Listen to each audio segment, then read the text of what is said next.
students. So we will solve today question number 70 of CSIR NET exam.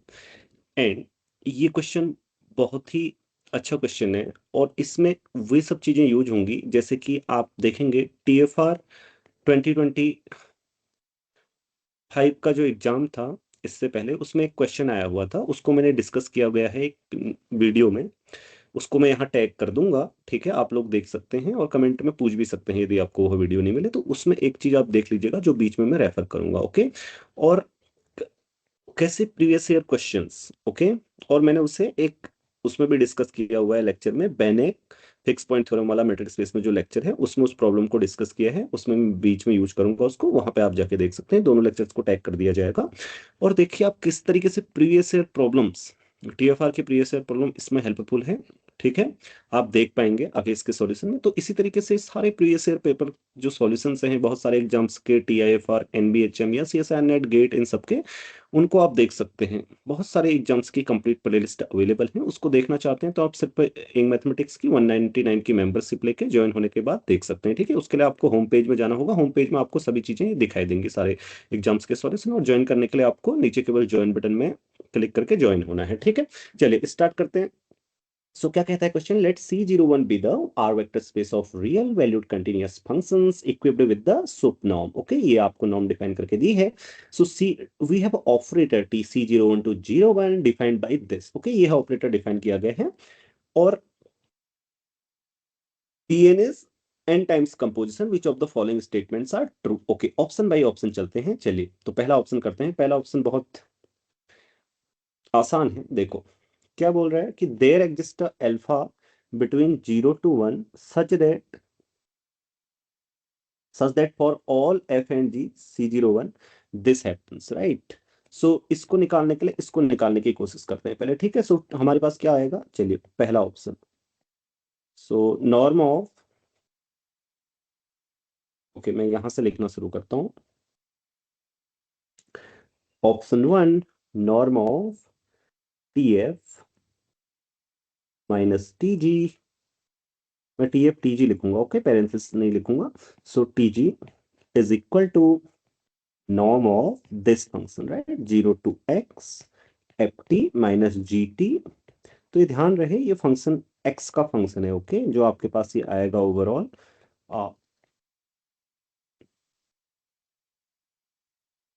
dt। क्यों? क्योंकि जैसे आप f f f आपके पास है, यहाँ का कोई फंक्शन है तो आपको एक नया फंक्शन मिल रहा है। जैसे ये ft को इंटीग्रेट करेंगे फिर x से लगाएंगे लिमिट तो आपको x का एक फंक्शन मिलेगा, इसलिए ठीक है, ये एक फंक्शन है। तो अब इसमें देखिए जैसे ही आप क्या करेंगे, इसको मैं लिख सकता हूँ less than n equal to, आगे लिख देता हूँ यहाँ less than n equal to, इस इंटीग्रल साइन में से मैक्सिमम वैल्यू यानी कि इस फंक्शन का सुप्रीमम अगर मैं रख दूंगा तो ये वैल्यू बड़ी होगी, right. So this is less than equal to norm of sup, I mean sup of this function. So उसको हम क्या बोलते हैं, norm of f minus ji. Okay, norm of f minus ji is the supremum of f minus G over the interval 0 1, ठीक है। और वो positive होता है तो नॉर्म की आप प्रॉपर्टी जानते हैं, जब भी आपके पास इस तरीके से कोई स्केलर इनटू कोई वेक्टर होता है तो मॉड अल्फा आ जाता है, राइट, नॉर्म बाहर आ जाएगी। तो इसलिए नॉर्म f माइनस जी और अंदर क्या रहेगा, norm of this function 0 to x dt। और 0 to x अगर आप करेंगे तो वो क्या आता है, वो आएगा यहीं पे, इसको कर लेते हैं, norm of f minus g 0 to x। तो अंदर x फंक्शन आएगा और x की नॉर्म क्या होती है, ऑन द इंटरवल 0 1, सुप्रीमम क्या है इस फंक्शन का, 1 है, राइट। तो ये 1 आ जाएगा। अब यहां से हमारे पास ये आ गया, तो यहाँ पे क्या 1 से छोटा भी हो सकता है, इससे आप इसको टिक नहीं कर देंगे, ठीक है, कि अल्फा क्या 1 से छोटा भी हो सकता है, 1 से छोटा नहीं हो सकता है अल्फा। तो क्या इक्वलिटी भी आ सकती है, इक्वलिटी आ सकती है। देखो इसको कैसे देखेंगे कि हर स्टेज पे इक्वलिटी कैसे होल्ड करेगी, ठीक है। हर स्टेज पे इक्वलिटी होल्ड करने के लिए अगर ये नॉर्म ऑफ f माइनस जी भी मान लीजिए f माइनस जी की जगह 1 आ जाता है तो फिर इक्वलिटी होल्ड करेगी, राइट, हर स्टेज पे। जैसे मैं आपको दिखा देता हूँ, देखो 1 लाने के लिए मैं क्या लिखूंगा, take f equal to 1 and g equal to 1, this 1 plus t, I mean to से t और 1 प्लस टी ले लीजिए आप, ठीक है। तो फिर f माइनस जी आपका क्या हो जाएगा, f माइनस जी आपका हो जाएगा ये फंक्शन आइडेंटिकली 1 हो जाएगा, right, f minus ji is identically 1। तो उस केस में आप देखो आगे अगर आप उसको सॉल्व करेंगे, नॉर्म ऑफ टी इक्वल, यहाँ पे लिख देता हूं मैं, इक्वलिटी होल्ड्स फॉर, ठीक है। अब ये काम आपका है, देखो मैं करके दिखा देता हूँ। यहाँ पे वन आ जाएगा, यहाँ पे वन आ जाएगा, तो हमारे पास क्या बचेगा, इक्वलिटी, राइट, ये तो वन है, तो norm of zero to x d t वो वन आ जाएगा एग्जैक्टली, तो हमारे पास इक्वलिटी आ जाएगी, ठीक है। तो इसका मतलब ये अल्फा वन से छोटा नहीं हो सकता, तो यह ऑप्शन रॉन्ग है। यहाँ पे लिखा हुआ है ना, देखो कि alpha belongs to open interval zero one, इसका मतलब है कि टी कॉन्ट्रेक्शन है, नहीं टी कॉन्ट्रेक्शन नहीं है actually, okay. So fix point यहाँ से हो या नहीं हो पक्का नहीं है, ओके। लेकिन आगे अगर आप देखते हैं, आगे हम टी, क्योंकि हमें दो ऑप्शन को करने के लिए दो और चार को साथ ही करते हैं, सो टू ऑप्शन को करने के लिए हमें आवश्यकता है T square is a contraction और not, right, and T to the power N की नॉर्म भी हमें चाहिए। सबसे पहले देखिए T to the power N होगा क्या। T to the power N is when you apply it to F, then ये क्या देगा एक्स की वैल्यू जब आप इवेल्युएट करेंगे। So zero to X, zero to X dot dot dot zero to X N times, right. So यहाँ क्या आएगा, एफ टी डी टी। तो दिस इज इक्वल टू, आपने कल ही पढ़ा है इंटीग्रल इक्वेशन के कोर्स में, क्या होगा, मल्टीपल इंटीग्रल को सिंगल इंटीग्रल में कन्वर्ट करने चाहते हैं तो ये होगा, right, x to the power x minus t to the power n minus one factorial, और यहाँ क्या आएगा, एफ टी डी टी। तो ये हमारे पास होगा टी एन एफ। अब हमें चाहिए टी एन एफ का नॉर्म चाहिए, तो उसके लिए हम क्या करते हैं, चलो हमें वैसे चाहिए ये T square minus T square G ना, मैं तो टी एन के लिए ही आपको कैलकुलेट करके दिखा देता हूँ, ओके, किसी भी एन के लिए। तो t N f minus t n ji,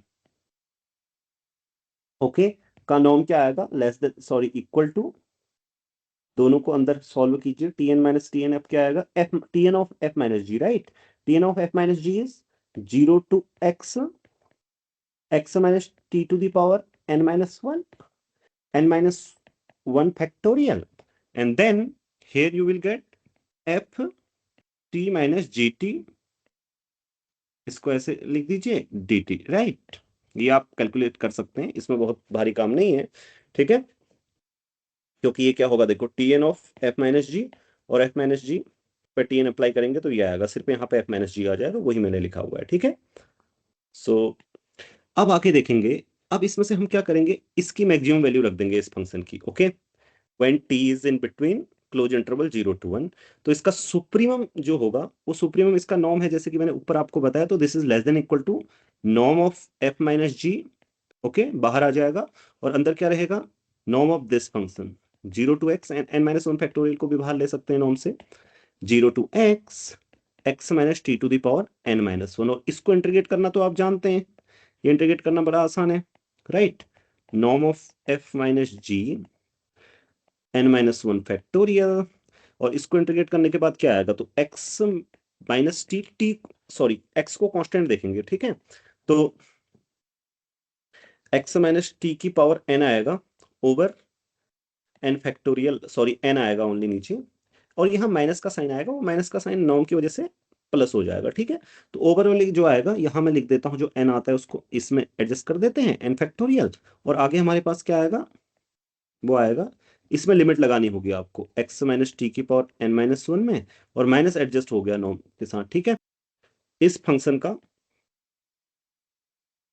zero to one, sorry zero to x, इस फंक्शन का आपको क्या लेना होगा, नॉर्म लेना होगा, ठीक है। तो जीरो टू एक्स से लिमिट लगाने के बाद क्या आएगा, एक्स टी की जगह एक्स रखो जीरो, और जीरो रखने पे टी की पावर वो माइनस एडजस्ट हो जाएगा, राइट।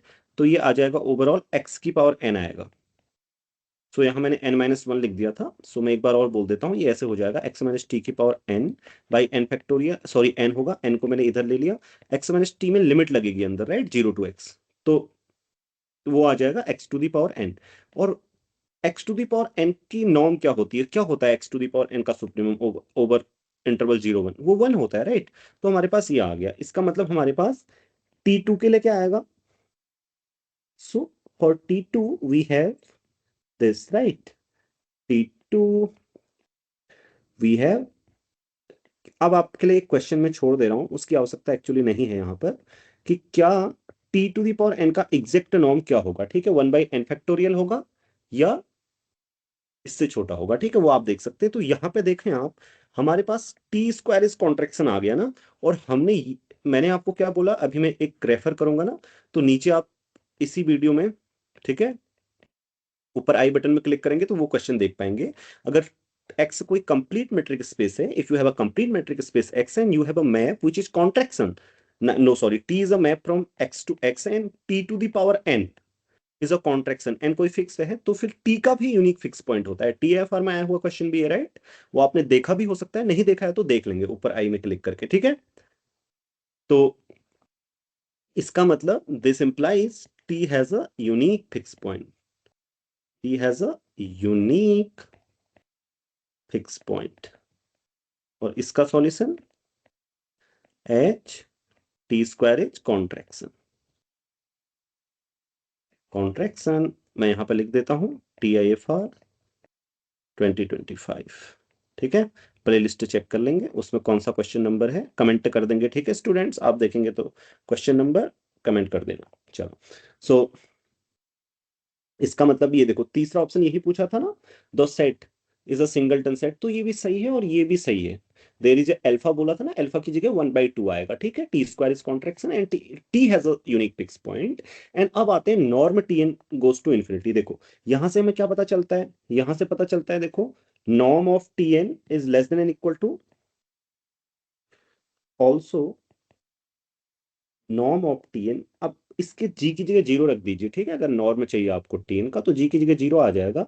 सो हमारे पास क्या हो जाएगा, T N f this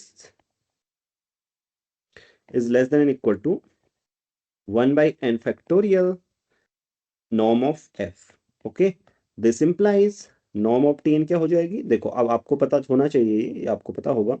so कि क्या होता है, norm of T N F over norm of F, ठीक है, इसी सेट का सुप्रीमम होता है, right, when F is in the unit interval या F is non zero norm आपका, तो इसलिए नॉर्म क्या होगा, can not exceed 1/n। But as N tends to infinity, आप देख लो यहां से, वी हैव,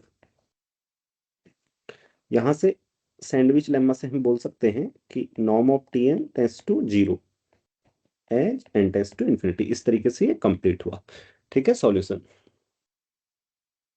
तो ये भी गलत है क्योंकि इसमें बोला है इन्फिनिटी को टेंड करेगा, लेकिन हमने दिखा दिया जीरो पे टेंड करेगा।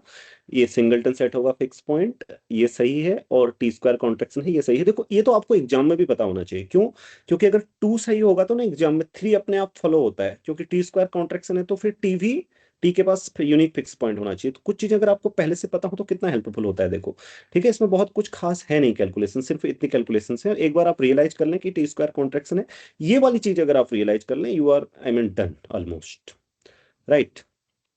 और मैं आपको बता दूं 1/n ही होगी एग्जैक्ट नॉर्म, ओके, सोचेंगे क्यों, क्योंकि इक्वलिटी होल्ड करेगी इसमें, ठीक है। तो केवल इसको कर लेने से आपका क्वेश्चन पूरा सॉल्व हो जाएगा। तो देखा आपने, आपको कितना आवश्यक है प्रीवियस ईयर प्रॉब्लम्स को सॉल्व करना और एक एक चीज को सही से सॉल्व करना, not only previous year problems, क्योंकि ये प्रॉब्लम्स मतलब इस टाइप की हैं जो अच्छी प्रॉब्लम्स है, राइट, एग्जाम में ना भी हो तो भी हमें वो करनी चाहिए। जैसे टी की पावर एन फिक कॉन्ट्रैक्शन है तो टी के पास यूनिक फिक्स पॉइंट होगा, इस तरीके की।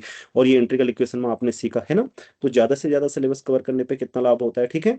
चलिए, तो कुछ समय में क्रैश कोर्स आएगा, उसमें फिर आप सभी लोग देखेंगे कि किस तरीके से इन सबको मैं बताऊंगा, कैसे PYQs में जो हम सीखते हैं वो टेक्निक्स हेल्पफुल होते हैं। इसमें इतना ही, और अपने थॉट्स कमेंट कीजिए इस क्वेश्चन के बारे में, कैसा लगा आपको ये क्वेश्चन और क्या आप इसको कर पाए थे, ये आपको अब सरल लग रहा है ना, ठीक है, मुझे बताइए। चलिए।